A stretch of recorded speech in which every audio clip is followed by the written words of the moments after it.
பச்சரிசி மாவு வச்சு 2 வெரைட்டிஸ் ரெடி பண்ண போறோம். ஒண்ணு பால் கொழுக்கட்டை, மணி கொழுக்கட்டைன்னு சொல்லுவோம், பொடிசா இருக்கும். ஒண்ணு வந்து பால் புட்டு. நான் வந்து ஃபர்ஸ்ட் தேங்காய் பால் எடுத்துறேன்னா, நாட்டு சர்க்கரை,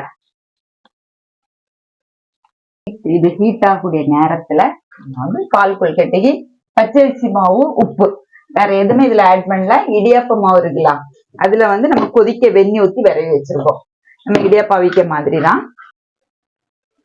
இந்த தட்டத்துல ஏதாவது எடுத்துக்கிட்டு நீங்க வந்து தேவைக்கு தகுந்து, ஓகே, இப்படி நம்ம எடுத்து அது போடும் போதே உருண்டுரும்.